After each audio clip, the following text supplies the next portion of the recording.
The infographic show is proud to be working with Dollar Shave Club, and they helped make this video possible. So if you're in the, let's say, more mature end of our audience, you might remember the ads in the back of comic books for all the wondrous gadgets that were guaranteed to work. Except that no, they didn't work at all. From truth rings that would let you know when someone is lying to you, to the fabled X-ray specs, which would let you see people's underwear. There's probably no device that held more promise than hypnosis goggles. And there's very few processes more misunderstood than hypnosis itself. But does hypnosis really work? Can you really scramble someone's brains and make them obey your every command? That's what we're going to find out as we try to manipulate the brain of your favorite and our least important staff writer in this new hypnosis challenge. Day 1. Okay, so this time I'm running 2 challenges simultaneously, though I won't mention the other one as that's for a different episode and has no bearing on this challenge. Bosses over at Infographics decided that 12 wasn't enough months in a year, so they got the genius idea of cramming 2 challenges together into the same month as long as the effects of one wouldn't detract from the experiences of the other. Morally ambiguous, but definitely ingenious on their behalf. This time, I'm going to be hypnotized to report on the effects of hypnosis, which means that 4 times a week I'll be going to a hypnotherapist who I guess will manipulate my brain. I'm not really sure what to expect here because I have absolutely zero experience with hypnosis. So as usual, I'm doing my research beforehand. Hypnosis apparently started back in the Hindu temples of ancient India, with people taking sick loved ones to temples where they hoped to be cured by hypnotic suggestion known as temple sleep. The procedure is exactly what you might guess it was. The individual slept overnight at the temple while communicating with the gods. Apparently the gist was that sickness was in the mind, and the gods could tap into your brain and sort things out if only you came to their temple first. They didn't make house calls, and the Wi-Fi outside the temple grounds must have been too bad to chat remotely. Then in the 1770s, knowledge of hypnosis came to the Western world, where it became all the rage amongst the Europeans. A guy named Frank Mesmer, who believed that all living creatures had what he called animal magnetism, started promoting the health benefits of hypnosis. And the French king was having none of that silly new agey crap, so he put together a medical board of inquiry which proved that animal magnetism had about as much effect as a placebo. It was all in the mind, they decided. From there, we have hypnosis and sadly magnetism still prescribed as a cure for literally everything that ails you, from weight loss to cancer to quitting smoking. If you need a behavior changed or something cured, wave a magnet over it or let someone hypnotize it out of you. Okay, so clearly I'm showing my true colors here in that I'm a bit of a skeptic, and don't take this too seriously. Well, that's what this challenge is all about. Can hypnosis really change my life? To find out, I'm going to challenge the hypnotherapist to try and rid me of my greatest addiction: French fries. I love French fries. See, you're hearing that sentence thinking to yourself, oh, he has a great like for French fries, but you're not actually understanding the words I'm saying. I love my girlfriend, she's the rock of my life, but I really love French fries. I would do anything for them. I'd probably even kill if they asked me to. Home-cooked French fries, fast food French fries, bad French fries, old French fries. It doesn't matter to me. I love them. I love them with ketchup. I love them with mayo. I would eat them in a box. I would eat them with a fox. I would eat them here or there. I would eat them anywhere. So tomorrow I start my first hypnosis session, and the therapist is challenged with trying to get me to stop loving French fries. Good luck. Though the girlfriend would love it because she knows how unhealthy they are for me. She's got her hopes pinned on this working, and I've bet her an entire week's worth of her making dinner that it won't. And the catch is that those dinners have to include French fries.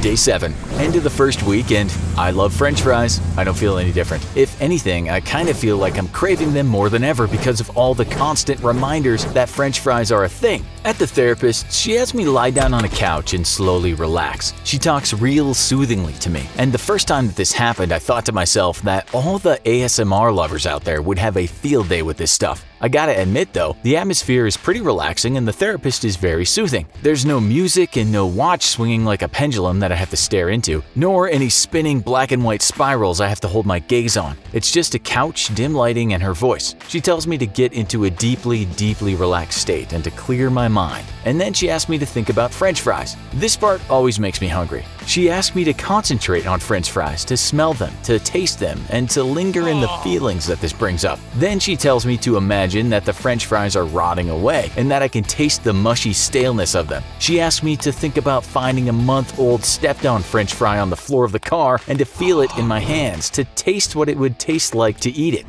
Then she lifts me out of that and brings me back to the fresh, hot, delicious French fries, and then back to the stale, dirty, gross French fries. She'll do this 2 or 3 times, and then she tells me how from now on when I think about French fries, I'll think about the stale, gross taste of them and not the delicious, warm crispiness. Then she has me come out of my hypnosis by having me feel my limbs come back to life one by one. And at last she tells me to just open my eyes. That's it. No snap of the fingers, no magic word, no nothing. I just fantasize about French fries, then gross myself out over them over and over again. And I leave her office. 2 out of the 4 times I went to the hypnotherapist this week, I went straight to a fast food place and got an order of French fries. Still delicious. Looks like I'm winning this bet.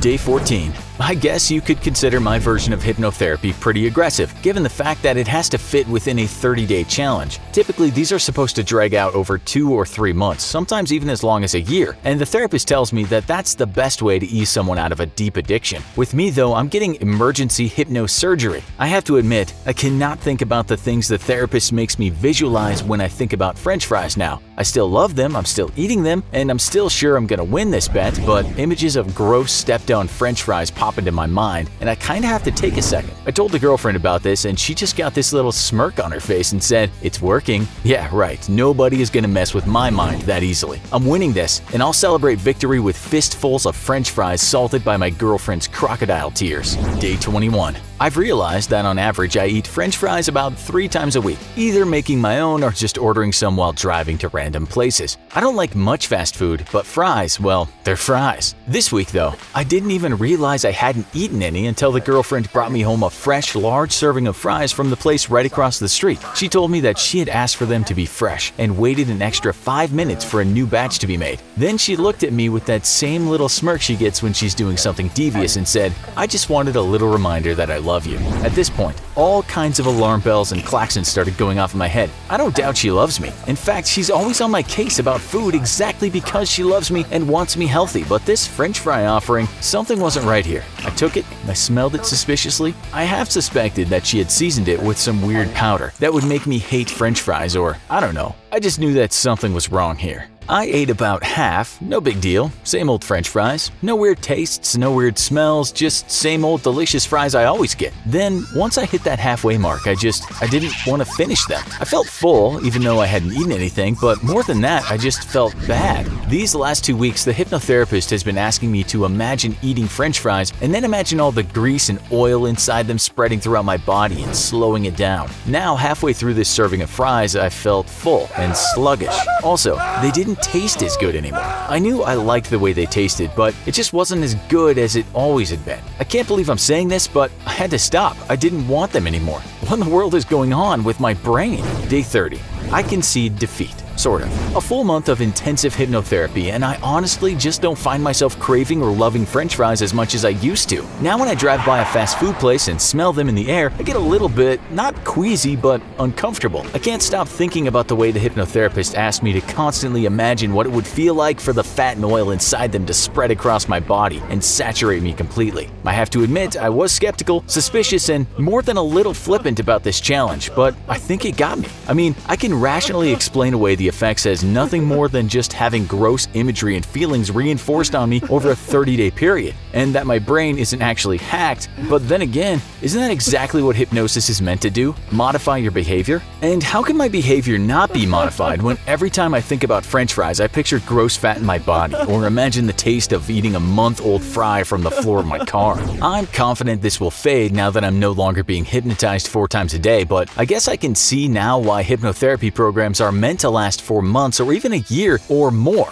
and are far more gradual. That kind of constant reinforcement really paves the way for some big changes. So I have to admit, hypnosis may work, and I definitely lost the bet between me and the girlfriend. So instead of her making me French fries for dinner every day for a week, now I have to make her dinner every day for a week, which is convenient because unless it's raw fruits and vegetables, she can't cook worth a damn. And while we're on the subject of changing ourselves and our habits, let's talk about our everyday grooming routines. From showering to brushing our teeth to shaving. Coming from a military background, I'm still in the habit of shaving every single day. But whether you're a shave once a day, once a week, or even never at all kind of guy, Dollar Shave Club has exactly what you need to look, feel, and smell your best. And not just for shaving, DSC can solve all your grooming needs in one box with products for showering, oral care, and of course, shaving. Now is the perfect time to see how amazing their products are by getting one of their shave, shower, or oral starter sets, each for only $5. I've already fallen in love with the post-shave dew and the shaving set, and I'm actually looking forward to shaving saving just so I can apply this stuff when I'm finished. So join the club and get started with this exclusive offer today at dollarshaveclub.com/infographics.